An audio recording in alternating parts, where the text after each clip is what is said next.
Welcome to The Lock Shop with Nielsen and Hustler, powered by Coolbet Canada.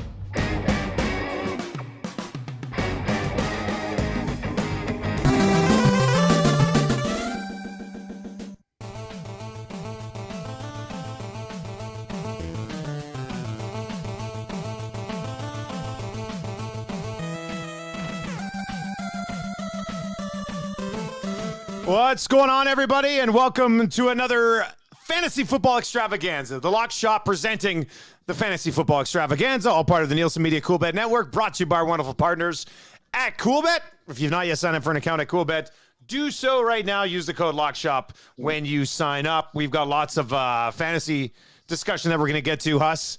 No more Broncos primetime, though. I think that's locked in at this point, isn't it? My goodness, that's a disaster.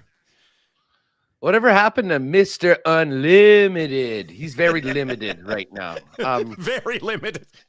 This Broncos season, the way it started, the hype, the excitement, the expectations, the pressure, and to see the faceplant by this team right now is crazy. I was thinking a lot about the AFC West and all these conversations. We were talking about the AFC West being like this division, unlike anything we've seen before, with the Raiders, the Broncos, and the Chargers all stepping up to challenge the Chiefs that had owned the division for the last little while. The Raiders were the last team to win a game. Well, I guess they were the last winless team, I should say. The Broncos have been an absolute disaster. And as happens seemingly every year, the Chargers come in with an incredibly talented team, get decimated by injuries in the first 4 or 5 weeks of the season, and then look like the absolute shadow of what they were at full strength right now. And my God, when Lindley, their center, was ruled out before the game with some sort of an illness, I wish I'd known that before we took the Chargers on the line, although it certainly did help with the under because Justin Herbert just didn't have any time last night. They had a tough time running the football consistently. And we were talking about Mike Williams yesterday. I mean, he was his target. He didn't even have time to throw him the football. By the time he was like running his route, he had to get rid of it. So, listen, they got the win. They've won a couple games the last 2 weeks in very non-Chargers fashion. These are sort of the games that they would traditionally lose. So they're hanging in there right now. But the Broncos, the Broncos, man, I cannot believe how bad they are and how absolutely pedestrian that offense is, considering what we expected Russell Wilson to bring to Mile High. It's disturbing. And the fact is, it's like, if this was like a one-off rental, you'd be like, rental not going to work.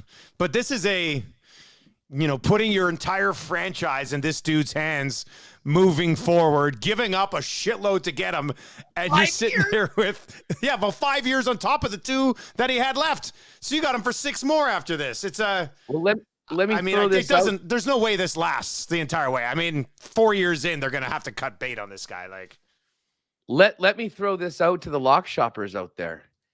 Is this the most larcenous trade in the National Football League since Herschel Walker going from the Cowboys to the Vikings? Oh, man.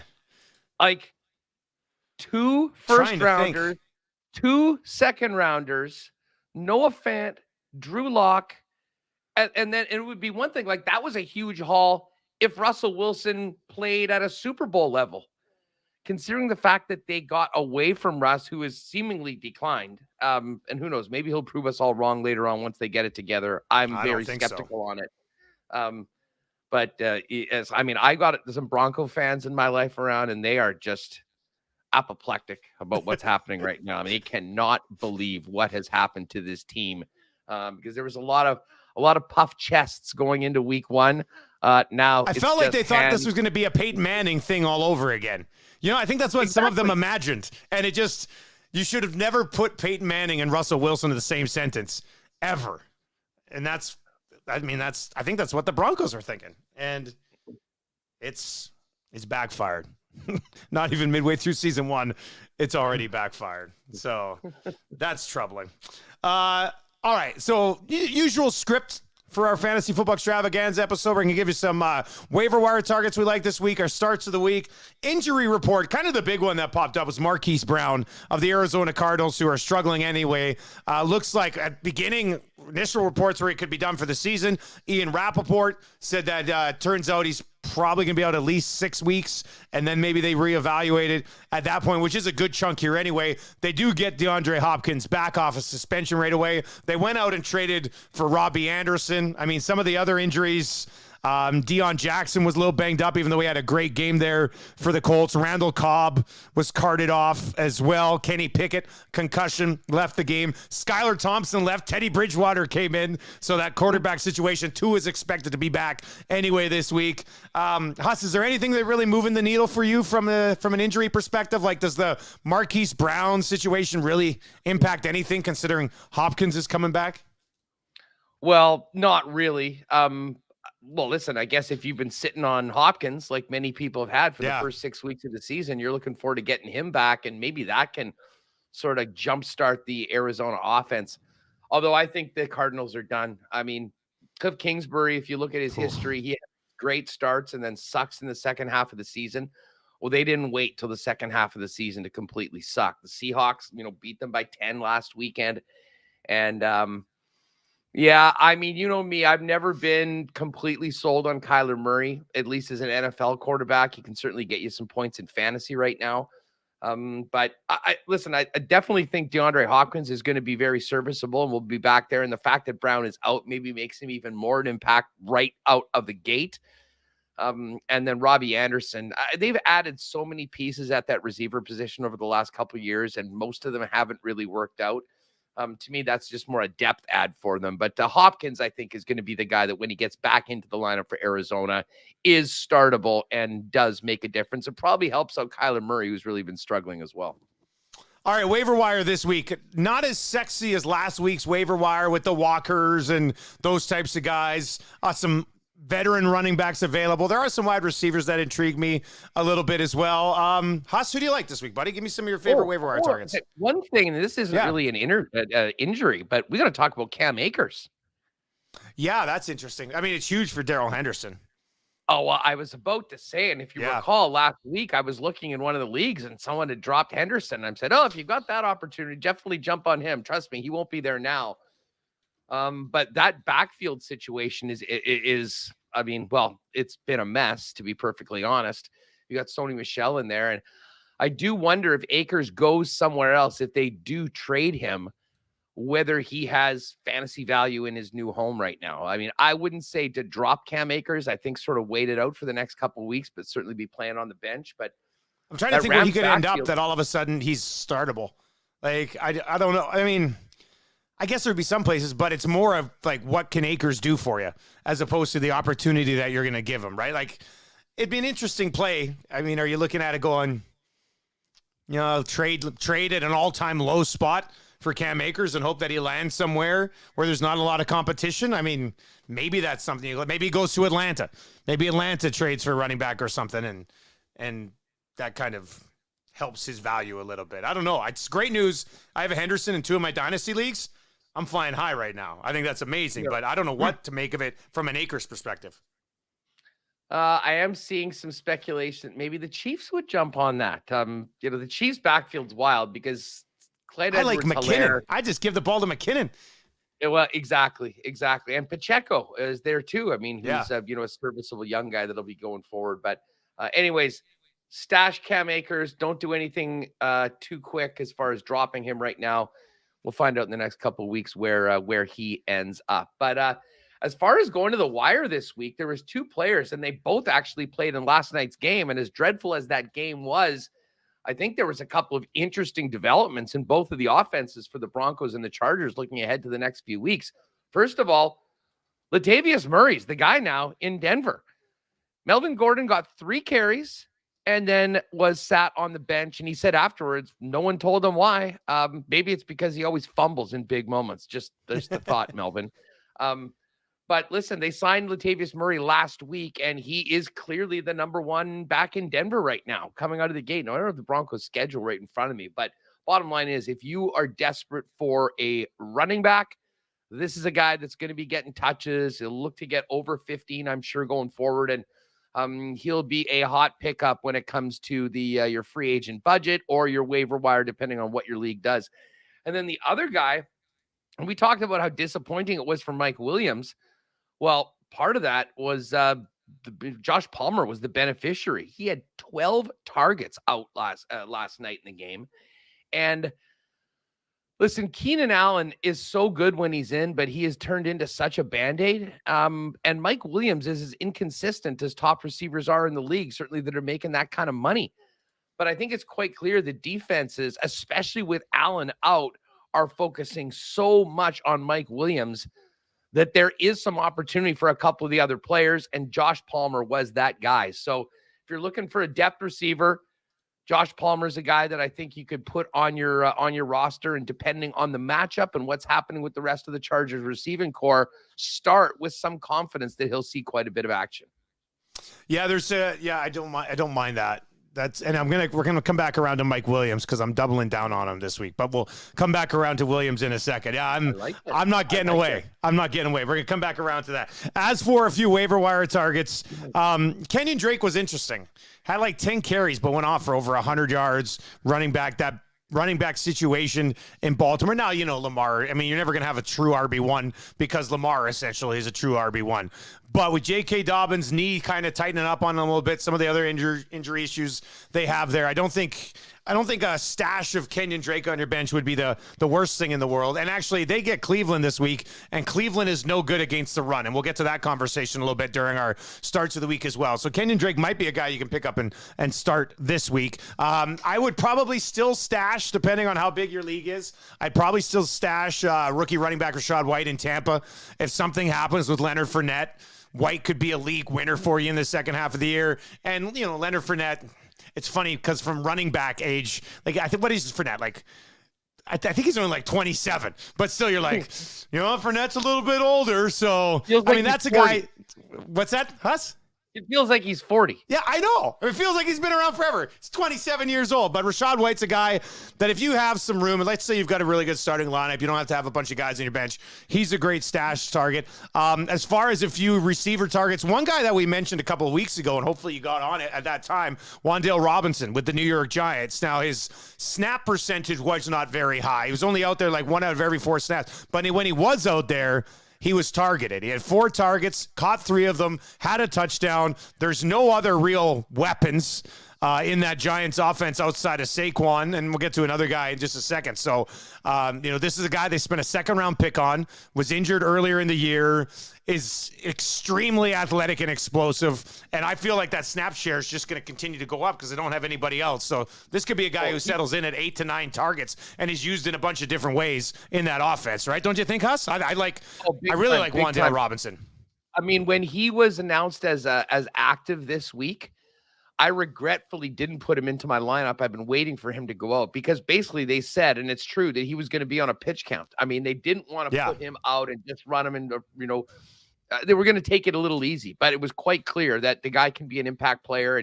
And Danny Dimes did go to him, and he obviously did get in the end zone right now. So, it's all about his health right now. They don't have another bunch of weapons that are better than that guy right now. And especially with Tony in his situation, Kenny Golladay has been a disaster. I mean, we've been talking about Darius Slayton was there. It's kind of amazing of what they've done with this 5-1 record, considering how decimated that receiving core has been. But Danny Dimes is getting some help back, and Robinson, a highly touted rookie, is going to be a big part of that. And he had a great game last week. Darnell Mooney, this was a guy who was drafted in like the 5th, 6th round. Lots dropped in a ton of leagues. He's available in like 50% of leagues. Justin Fields starting to figure out a little bit. Not a guy that you're going to pick up and start every week, but there might be a second half of the season connection there, mostly because, once again, who the hell else is Justin Fields going to throw the ball to if they allow him to continue to throw the ball? So you've got Darnell Mooney there. Tight end, actually, I'm going to go back to the Giants, Daniel Bellinger, their rookie tight end. He's got 3 touchdowns in 6 games so far this year, including a rushing touchdown, like a big athletic guy, leads the Giants in red zone targets. Which might not be saying much considering who else is there to be targeted in the red zone. But if you're looking to stream a tight end or maybe a guy, if the Giants actually are legit and continue to maybe improve that offense a little bit, Bellinger would be a low-end tight end as well. And then just one quarterback And just to say this, the quarterback who has the second most passing yards in the league is likely available to you in fantasy, and that's Matt Ryan. And I can't believe I'm even saying this, but what's there 4 buys this week? Pretty big teams on buys this week. If you need to start somebody, not the worst thing you could do with Matt Ryan, who's actually only behind Justin Herbert in passing yards in the league so far this season. I don't know if I trust any of his targets. I'd still start Pittman because I've been Pittman from the beginning of the year. Alec Pierce, his wide receiver too. Don't mind him. Hasn't blown up really yet, but could be another target in deeper leagues as a possible wide receiver 3 or a flex in a buy situation. But yeah, Matt Ryan, second in the league in passing yards, Huss. That's fake news. It has to be. I swear to God, I was listening to a CBS podcast today, and they said he was first, and then they're like, oh no, Justin Herbert passed him last night. Unless their info was wrong. I didn't double check it, but I'm sure it's right. There it is. Here are your leaders right now. Josh Allen, 1980. Matt Ryan, 1765. Mahomes, 1736. Herbert, 1716. And Tom Brady, 1652. That is incredible. That is absolutely incredible. And how about this for the rushing leaders, just quickly while we bring it up? Yeah. Nick Chubb, Saquon Barkley, Josh Jacobs, number 3 in the league, which is a bit of a surprise. And a guy that nobody wanted. Miles Sanders? Miles Sanders is 4th in the league. And get this. Number 5 is Lamar Jackson. What a unicorn that guy is. But that being said, he's been doing a lot on the ground. They've been scoring some points. They can't stop anybody. And that's 3 huge losses this year for Baltimore after they had a nice, comfortable lead and ended up taking the L at the end of it. All right, let's get into our starts of the week here, buddy. Interesting week. There's one position I hate so much, I'm not even giving out a start of the week. I'm boycotting start of the week this week, and we'll get to that a little bit later on. But, Huss, where are you going? Let's start at quarterback. Where are you going at quarterback, buddy? Well, we're going with the guy that I just mentioned, Lamar Jackson. And again, I mean, listen, if you have Lamar, you're probably playing him. I mean, if you're playing DFS, you've got plenty of options to go. But I think he going up against the Cleveland Browns, who have had a hell of a time stopping anybody on the ground, is just an absolute monster game waiting to happen. And I also think that this is, in some ways, almost the season for the Ravens. I mean, I know it's still early, and it's not like they're sitting there at 1-5, but the games that they have lost so far, with how competitive the AFC is right now, they got to get a couple back, and they got to get a couple back in the division. I know they beat Cincinnati a couple of weeks ago, barely. But the Browns defensively are struggling right now. To me, this is a perfect day for Lamar to, maybe go for 80, 90, 100 on the ground, throw a couple touchdowns. I think he will have a big, big game, and love that matchup. At running back, it's a guy we saw last night who actually ran the ball so-so. And caught the ball okay, but it's Austin Eckler. And Eckler has really become a huge part of this Chargers offense. Well, he should have been all along, and we expected him to be that right out of the gate, but it didn't exactly happen when everyone was healthy.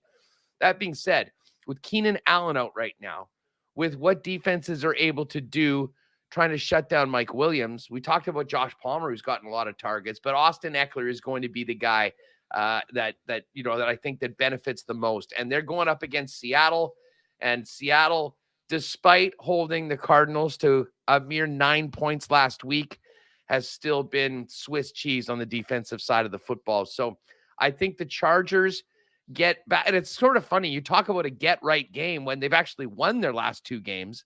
But I think that they go back to what is the bread and butter of this offense. It is getting the ball in the hands of the playmakers. I'm not sure they got a better one than Austin Eckler, and I think that's what they do coming up against the Seattle Seahawks. Now, running back is a guy that was maybe on a milk carton earlier this year.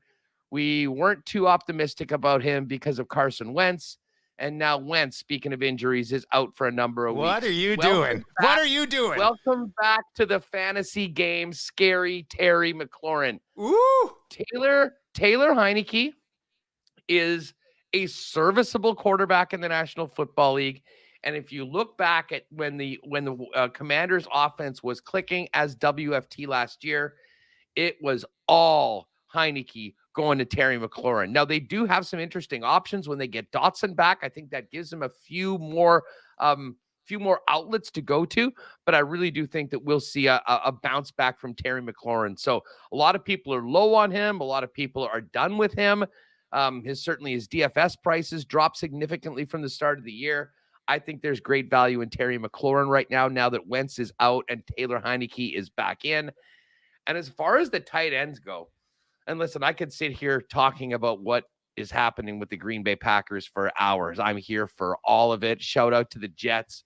Zach Wilson passed for like 110 yards, and they won by 17 at Lambeau. Something doesn't make sense. But what is quite clear is that Aaron Rodgers doesn't trust his receivers. Teams know that they're going to be running the football. And the one guy that's getting the balls from Aaron Rodgers is big Bob Tonyan. And Bob Tonyan. He had 10 catches on 12 targets last week. And considering that Dubes and all of these guys, and now you mentioned Randall Cobb getting hurt, there's only a few guys that Aaron Rodgers really trusts to throw the football, and Tonyan is one of them. And I think that the way he played last week, albeit in the loss, grabbing 10 of the 12 targets, makes him a guy that I think is going to see a lot more footballs from Aaron Rodgers going forward. So in a very lean, tight end market right now, where no one is really doing very much outside of Travis Kelce and the top couple of guys, Dallas Goedert maybe, I think Big Robert Tonyan is a nice start and a nice value play for you, especially on DFS. You nailed it on the tight end. Very lean right now, which is why I'm boycotting a tight end start of the week. Here's the rule with tight end this week. If you've got Travis Kelce or Mark Andrews, start them. If you don't have Travis Kelce or Mark Andrews, trade whatever you have to trade for them, because the rest of the tight end position has been a disaster. Kyle Pitts had a touchdown this week. He still just had 19 yards. Darren Waller was injured, then was on a bye. Only the 2 games prior to that, he had like 2 fantasy points. He's been a mess. I don't think you can trust George Kittle at this point. Like, the tight end position is a bloody disaster. I've got Travis Kelce in my 16-team league up here. I don't necessarily love the rest of my roster, but I'm still going to have to go for it just because I've got this Travis Kelce advantage over everybody else. So Tonyan's not bad. There's a few other guys, but I'm not picking a start of the week. If you have Kelce or Andrews, congratulations on all the success that you're having. If you don't, it's once again a reason to draft Kelce or Andrews in the first 3 rounds next year. You can find wide receivers to slot into wide receiver 3 and into your flex spot. You cannot touch Kelce or Andrews with any other tight end out there right now. It's insane. Well, and you know what? People thought, Waller was drafted high. George Kittle was drafted high. Pitts was drafted high. They have all been very underwhelming, and you're exactly right. It's been Kelce, it's been Mark Andrews, and the one other guy that actually has been pretty productive, who was sort of that bubble guy underneath that top tier, is Dallas Goedert in Philly, and they're on the bye this week, so he's not helping you this week. Can't start him either, so I'm out. I'm out on tight ends. I might just leave the bloody position open if you don't have Kelce or Andrews and try to win with the rest of your roster. As for my other starts of the week, I'll go with my running back first. Alvin Kamara. I'm going to roll with Alvin Kamara. He's been pretty damn productive the last couple of weeks. Touchdowns haven't been there, but the touches have been there. He's been 19 and 23 touches on the ground his last 2 games to go along with 6 catches as well. So Alvin Kamara, I think this is a guy who's due for the big one. Like, he's had a couple of good ones, but he hasn't had that big one just yet. So I know he's going to be ranked by most people as a locked in top 10 this week against Arizona.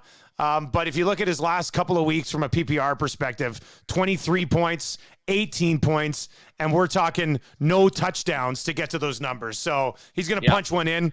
against Arizona. I'm probably going to have something on him when we get to our player props. That's the Thursday nighter too, actually, right? So we'll get to that on Thursday. I'll probably be on Kamara in that game. So Alvin Kamara will be my running back start of the week. And then quarterback and wide receiver are a little risky. I am going to go back to Mike Williams. Mike Williams, last night, I thought Herbert, I know on the broadcast they talked about it a little bit. And, the matchup, and we talked about this a little bit on Lock Shop yesterday. Pat Surtain, he's done a pretty good job. Devontae got to him, caught 9 of 13. I think the lack of time for Herbert eliminated maybe some more opportunities for Williams. Like, it wasn't just can't throw in that direction because Surtain's there. It was I can't throw in that direction because I have no time. So when you combine the two, I think that's an issue. I think against Seattle's defense, that won't be an issue. I think Justin Herbert's going to have a pretty good day. I think Mike Williams, you mentioned Eckler. I mean, his weapons are Eckler and Williams. They're the 1 and 2 guys. Mike Williams has been feast or famine so far this year. He's got 3 games with 15 yards receiving or less and 3 games with 113 yards receiving or more. There's no middle ground. So I'm going to say it's a big week for Mike Williams. Justin Herbert had gone 26 games in a row throwing a touchdown and then didn't throw one last night. There's no chance he's going 2 games, especially against Seattle. I'm thinking a 2 or 3, maybe even a 4 touchdown day for Justin Herbert. So Mike Williams is going to be in. Give me 100 yards and a touchdown for Williams. So he'll be my start of the week at wide receiver. And then I don't even know what I'm thinking here. I mean, if you got the big boys, you go with the big boys. And we talked about this in the Lock Shop yesterday too with Patty when he was on. Aaron Rodgers has to get something against the Commanders. Right, Huss?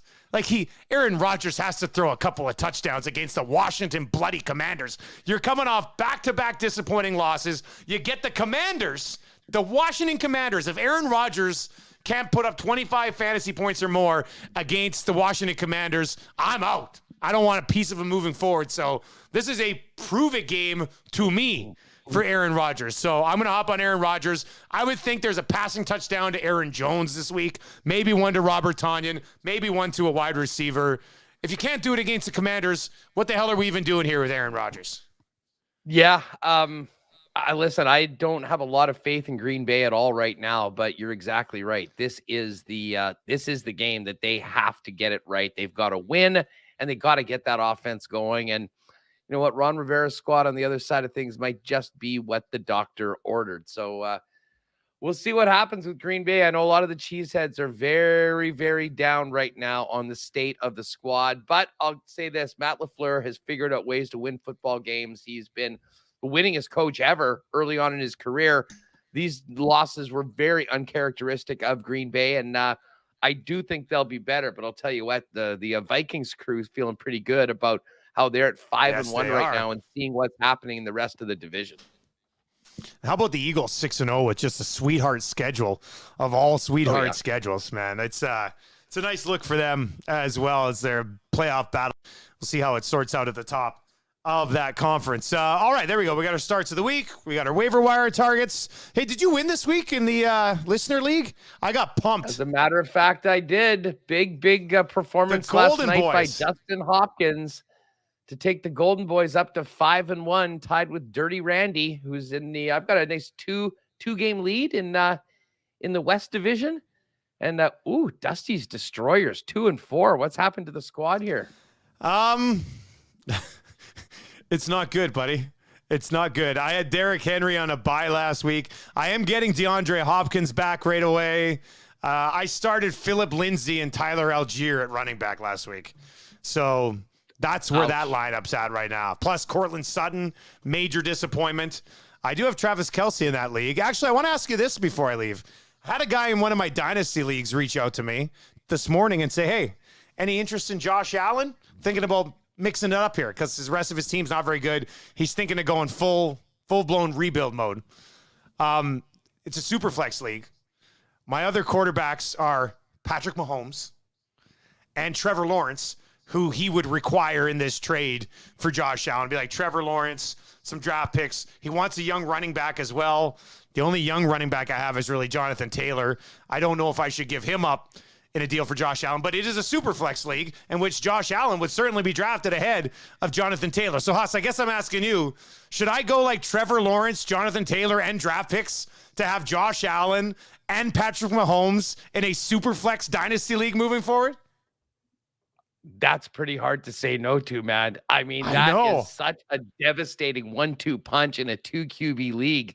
I mean, you're essentially starting 30, 40 points ahead of just about everyone else on a weekly basis if you have both of those guys there. And I'll say this about JT. I mean, he was awesome last year, and he will have his fair share of big games. But, I mean, Indy, I know they put up a bunch of points against Jacksonville last week, and I know Matt Ryan apparently is the second passing yards in the league. I still don't know how that is the case. I like how you're mocking it like he isn't.